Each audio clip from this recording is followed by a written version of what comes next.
What's up, guys? I'm Chad Barnes, and welcome to the channel. Here, it's all about real car talk, from simple fixes to smart driving tips and keeping your ride in top shape. If that sounds good to you, go ahead and give the video a thumbs up. Hit that subscribe button, and make sure you watch all the way through. There's a lot of good stuff coming. Let's get to it. Technology. The new generation of the flagship Volvo S80 was developed not on its own, but on the pan-European platform Ford EUCD, on which Mondeo, S-Max, Galaxy and many different Volvo were produced. Quite close in design to these cars and Land Rover Freelander, which uses most of the components of the same platform. The Swedes have the name Volvo P3, and in general it was seriously finalized for their models, so the compatibility between the co-platformers of other brands is very conditional. There are a lot of changes in the design of the body, and in electronics, and in the engine lineup, which Volvo had in many respects its own.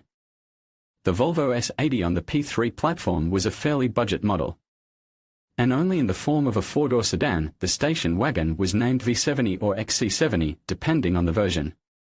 They have all-steel body, only hood is made of aluminum on S80. The arrangement of units: row transverse, basic front-wheel drive, optional rear, with a clutch Haldex in the drive of the rear axle. For the majority of motors is available with a combination with an automatic transmission, for some, even with all-wheel drive. The basic automatic transmission is a 6-speed automatic Aisin TF80SC in front, and all-wheel drive versions, but for Ford 4-cylinder engines it is also available with 6-speed pre-selective automatic transmissions. The engines are a hodgepodge of in-house modular engine series motors in 5 and 6 cylinders, with the atmospheric 3.2-liter motor being heavily modified and getting chain timing on the flywheel side. The 4-cylinder motors mostly came from Ford, but the later version of the 2-liter diesel was mostly of its own design. The 4.4-liter engine was developed by Yamaha. It was made for Ford, and early versions of this engine were put on the Ford S80. And it also exists as a boat motor up to 5.6 liters and was used as the basis for the Noble M600 supercar motor. It is also found under the hood of the first-generation Volvo XC90. In the process of production, the model seriously updated the line of motors. At first, there is clearly a tendency to displace the motors of own development by cheaper and simpler Ford engines, and then, after the purchase of Volvo by Chinese Geely, the refusal from the most powerful engines is noticeable. And then the abandonment of Ford diesel engines.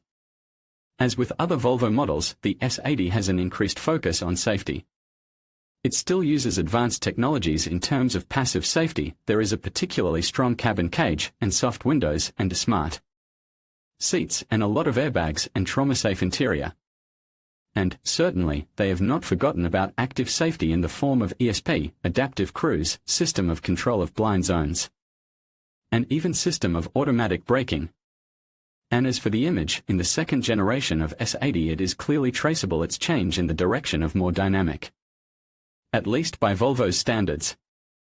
Timeline: February 28, 2006. The model is presented at the Geneva Motor Show. June 2006. Start of sales of the model. Gasoline engines are 5-cylinder, 2.5-liter, 200 horsepower, 6-cylinder, 3.2-liter, 238 horsepower, and V8, 4.4-liter, 315 horsepower. The 2.4-liter diesel engines are available in 2.4D, 163 horsepower, and D5, 185 horsepower variants. All engines, except for the V8, could be equipped with both 6-speed automatic transmission and 6-speed manual transmission. And for cars with 3.2 and 4.4-liter engines and diesel, D5 was available and all-wheel drive. And for diesel, even with MKP. April 2007. Introduced T6 model with a 6-cylinder supercharged 3-liter engine with 285 horsepower and all-wheel drive. Available only with automatic transmission. Ford a PSA 4-cylinder diesel engine, 2.0-liter, 136 horsepower appeared. September 2007. Launch of the cheapest version of the car with a 2-liter 4-cylinder engine with an output of 145 horsepower. Available only with MKP and front-wheel drive and only in Europe. January 2009. At the D5 version, the engine has increased in power up to 205 horsepower, and it is the most powerful version with a single turbine. April 2009. Updating of the engine lineup. The 2.5T engine received a 231 horsepower version by replacing the turbine, intake and control unit. The 2.4D version has been increased in power up to 175 horsepower. There is a new diesel engine 1.6D with an output of 109 horsepower. September 2009. The restyled model is presented to the public as a 2010 model year car. Spring 2010. Diesel engines receive D3 type designations for the lower 2-liter versions with 163 horsepower and began to meet the new economy standards. This variant replaced the 2.4D, 175 horsepower, and 2.0D, 136 horsepower motors. A 2-liter supercharged version, 203 horsepower, appeared in the gasoline motor lineup, and the 3.2-liter motor rose to 243 horsepower. On the T6 version, the motor has also increased in power, up to 304 horsepower. The 2-liter engine is equipped with a new automatic transmission, pre-selective 6-speed GetRag 6 DCT. Fall 2010. Termination of deliveries of cars with 4.4-liter engines and the weakest diesel version 1.6D. The gasoline version 2.0T is renamed T5 and increased in power to 241 horsepower. The 2.5T motor is discontinued. January 2011. Appearance of a 1.6-liter supercharged gasoline engine, 180 horsepower. Equipped with an automatic transmission and pre-selective automatic transmission. May 2011. The second restyling. Exterior changes, interior update, new diesel engine with a double supercharger with an output of 215 horsepower. Again, there was a 1.6-liter diesel engine in the form of D2 version with an output of 114 horsepower, only with automatic transmission. Cars with a 2.0T engine were renamed T2. May 2012. Another renaming of diesels, D3 now stands for a 2-liter 4-cylinder motor with an output of 136 horsepower. D4 is the same motor with 163 horsepower. The version with a 3.2-liter gasoline motor is no longer available. December 2013. New version of in-house developed D4 diesel motors appeared. With 2.0T motors began to put 8-speed automatic transmission As in. Spring 2016. Completion of the model assembly. Body. Exterior panels. Swedish cars have always been known as a model of corrosion resistance. But even with the last generation, it was clear that this was not quite the case. Not quite so. The rotted suspension cups on half of the car are no small thing at all. In the second generation of the company's flagship sedan, at first glance, everything is not bad.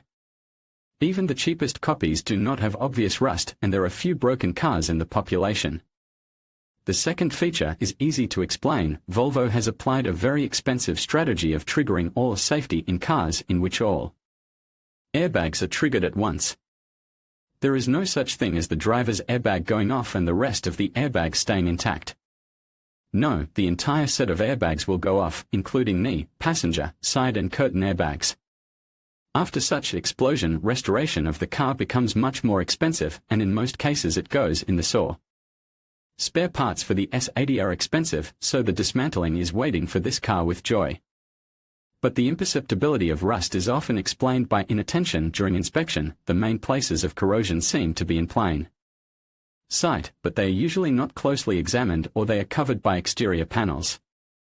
And most often suffers the upper part of the windshield frame, gutters of longitudinal seams of the roof, sills under the plastic shell, the lower part of the front arches on the driver's side and the hinges of the front doors. Well, if the rust spot has not grown up to 5 centimeters in diameter, the corrosion under the lower moldings on the side doors is also not visible. Examples with damage of this size are found, but still very rare.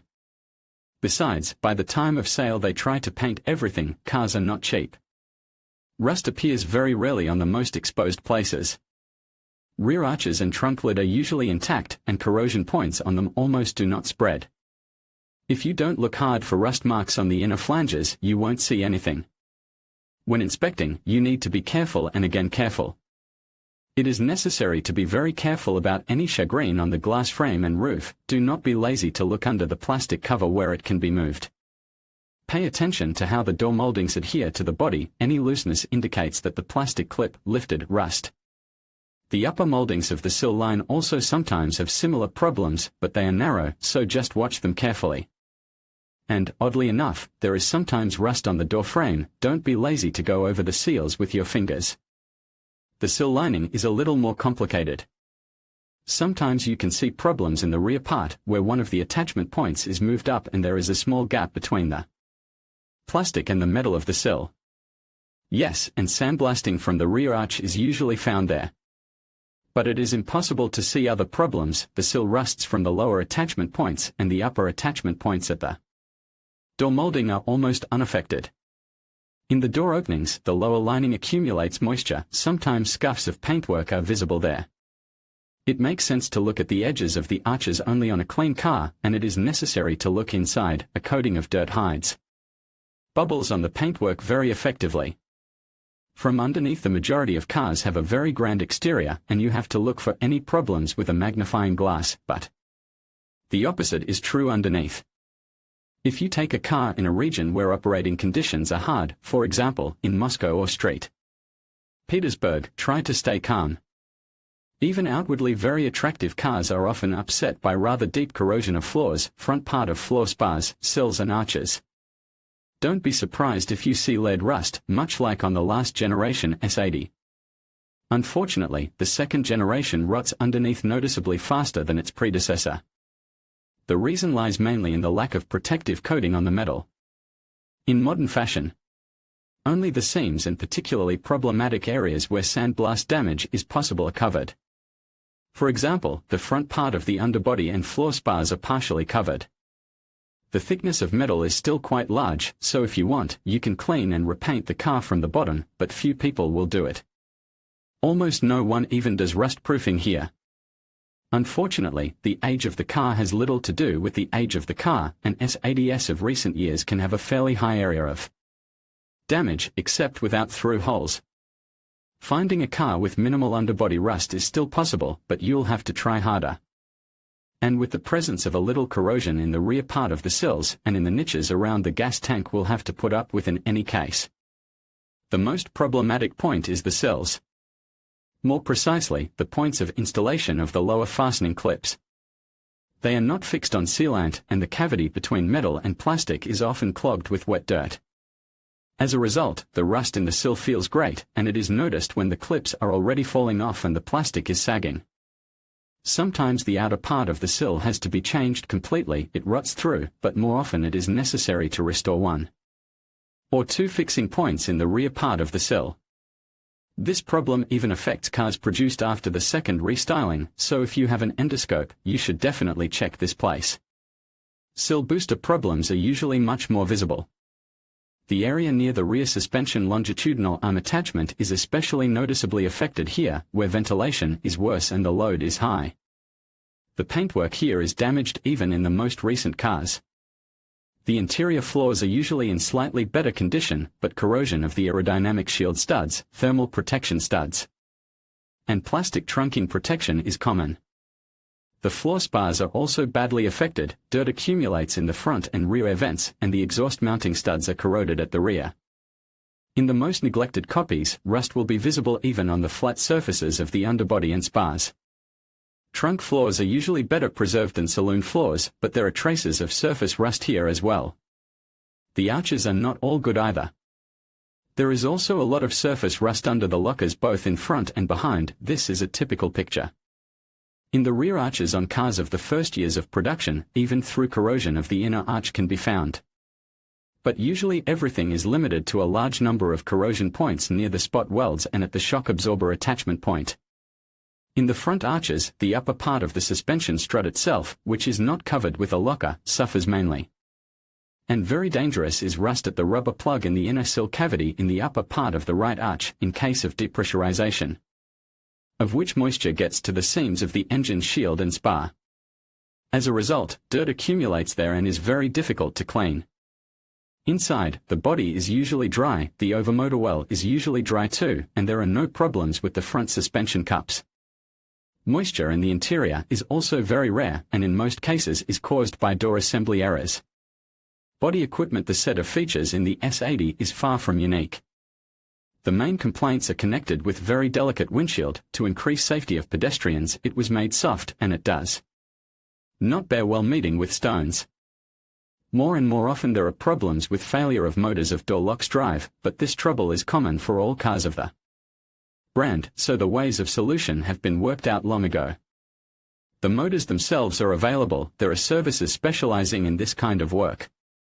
Door handles in cars with keyless access are broken mainly due to banal corrosion of wires in the connector, which begins at mileage up to 100,000 kilometers. The trunk opening button fails due to a rupture of the rubber membrane. There is no need to replace the entire lower cover. There is a rubber insert from Ford Mondeo or Focus on sale, which is also stronger than the standard one. The driver's door hinges are sagging by the 150,000 mark. The problem here is that the hinge rusts due to moisture in it and poor choice of material for the axle. If you clean the rust and put a reinforced bushing made of stainless steel, the problem will go away for a long time. Door stops don't last forever either, they get very tight over time. Photochromic exterior mirrors have a limited lifespan and swell after 7 to 8 years of use. The mirror mechanism itself is successful, but breakdowns due to oxidation and jamming of the mechanism are common. Optics, unfortunately, age actively. There are no standard DCDs on most cars, but there is sandblasting, so the lenses are changed en masse even on cars of the last years of release. Headlight mounts are reliable, but optic connectors break easily. Headlight washer nozzle plugs are a consumable item. They fly off at the slightest contact, and in winter, when the nozzles freeze, and without contact. Besides, in some regions headlights on Volvo are stolen, and on S80 they are very easy to remove. In the taillights you are in for a surprise in the form of board corrosion. Often, instead of replacing a bulb that has gone out, you'll have to replace the entire internal circuit board. It is necessary to talk separately about the window lifters. Swedish cars are very fond of lever-type designs, and the S80 is no exception. It is a pity that sliding bushings are prone to breakages, especially if you do not clean and lubricate the window guides. And as a result, the glass can warp and even fall through the door. The mechanism requires regular maintenance, for which at mileage over 100,000 kilometers you need to remove the door shield and lubricate the rollers, toothed sector, and be sure to check whether the levers are not warped due to overloads when the glass freezing. Unfortunately, this work is difficult, and in most cases, the doors are opened after the breakdown of mechanisms. A sharp buzzing sound of the drive and biting indicate that the bushings are already jammed and soon you will have to make repairs. Part original price of non-original 2 body front headlight xenon 207 647 Polcar 28 817 TYC 40 068 windshield 107 854 Pilkington 25 604 KMK 11 370 front fender 64 170 Polcar 11 298 Blick 16 266 front bumper 182 988 Blick 72 961 Cyanida 27 428 Put out of stock average 92 892 Interior. The interior of the cars is without exaggeration excellent and very high quality. But light-colored saloons always have less resource and require higher quality of service. And if in black mileage of about 200,000 kilometers is little noticeable, the light cream or white interior at such mileage in most owners has obvious signs of wear. As a minimum it will be required to touch up the seams on the seats. The steering wheels are not all straightforward either. Solid wood steering wheels, which I and many fans of the brand like so much, are prone to cracking of the lacquer coating on the veneer. As a result, already after 5 to 8 years of use they require restoration work. Surprisingly, but combined steering wheels with wooden inserts are somehow more reliable in this respect. Well, dark or leather steering wheels are record breakers in resource, with mileage under 300,000, only loss of texture shows wear. Many owners are engaged in improvements, changing salons according to their taste, including replacing the color of the interior or installing a two-hump to front panel. There are no weak points here. The latches are very successful, buttons are reliable, the ceiling does not sag, visors do not fall down, and even the armrest holds quite well. In general, do not judge the mileage of cars by the interior, there are no typical breakdowns here. But unfortunately, there are problems with the steering column module and the ignition switch. A key stuck in the key pickup, ignition not turning on, especially in winter, steering column lock malfunctions, all these problems are familiar to former owners of S80 II with a regular key without keyless entry system. Problems arise both because of the mechanical part and because of broken contacts in the lock and sensor failures in the lock. In most cases, the applied excessive force leads to mechanical malfunction, and micro switches in the lock break down less often. New modules are expensive and require prescribing, so it is better to remove the dashboard in advance and perform maintenance of the lock module. But the steering column lock module is eventually replaced by a cheat, break out the lock in it or disconnect it by flashing the CEM unit. Because safety is important, but it is simply dangerous not to start in winter somewhere far from civilization. The climate control system is quite robust, but sometimes there are still problems with the flaps and fan motor. The replacement of motor drives or flaps is a simple task on this car, most of them are easy to replace, except that you will have to remove the glove box. The fan motor starts to hum quietly in many cars when the mileage is under 200,000.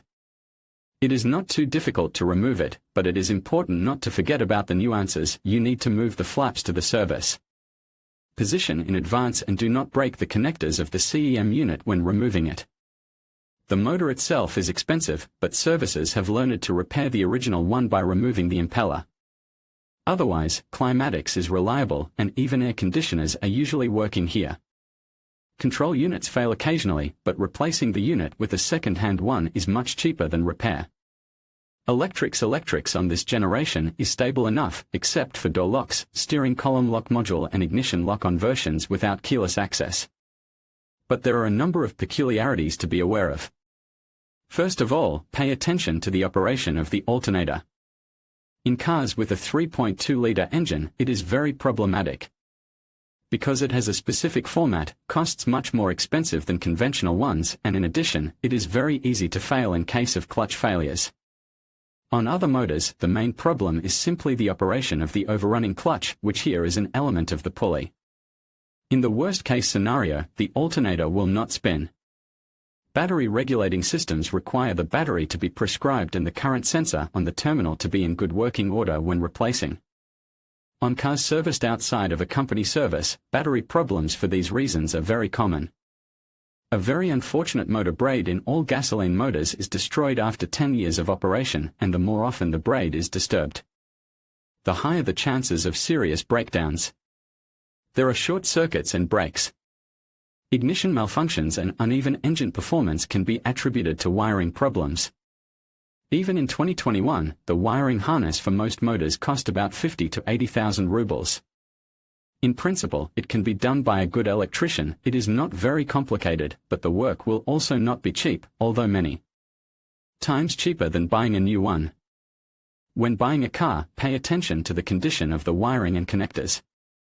The driver's door wiring is also one big problem. There is a weak harness, which often short circuits. This causes LIN bus failures, climate and other systems malfunctions. By the way, a blocked climate gearbox causes similar problems. The trunk lid wiring harness also fails relatively often. The siren module, aka SCM, has a battery inside which lasts for 5 to 8 years, after which it starts to turn on inappropriately due to battery leakage and short circuit of the board and drains the main battery. Standard module is changed as a complete unit, but craftsmen have set up battery replacement. Sometimes it is possible to repair the board. If the standard siren you have does not work, at least take out the battery so that it does not leak and do not break the whole unit. A new block last year cost 25,000 rubles and now is simply unavailable. Multimedia systems on Volvo are not distinguished by perfect work. There are breakdowns of the standard amplifier and original blocks, but now Chinese modules are well available, including and with housing parts, so that the problem is not very acute. And the price of second-hand components is not very high. And the last thing, Volvo has component protection, about the same as in fresh VAG, but it is sometimes made strangely and has been hacked for a long time. But why the system checks the originality of the xenon ignition module or multimedia system is hard to understand in a sane mind. All this leads to unnecessary calls to the service with a dealer scanner and the growth of the electrician's skill. And, of course, to the loss of extra money from the owner's pocket. Intermediate result in the case of the Volvo S80, you need to be very careful when inspecting the car. The shiny wrapper often hides serious corrosion, which is not even immediately noticeable. The interior, especially dark, is not always ready to give away the true mileage. Almost always everything works there and the materials are not in a hurry to age. And electrical problems, though not too numerous, can hit your pocket. Therefore, attention and attention again. In the second part of this review we'll talk about the S80's engines, gearboxes and chassis. There is also something to look at there, so don't miss it. We promise it will be interesting. In conclusion, the Volvo S80 II offers a remarkable interior that combines comfort and sophistication, making it an appealing choice for those who prioritize a luxurious driving experience. However, potential buyers should be cautious of the significant rust issues that can affect the vehicle's longevity and overall performance. It's essential to weigh these factors carefully before making a decision. If you appreciate a well-crafted interior and are willing to address the rust concerns, the S80 II could still be a rewarding option. Thank you for watching and be sure to subscribe for more insights on automotive topics.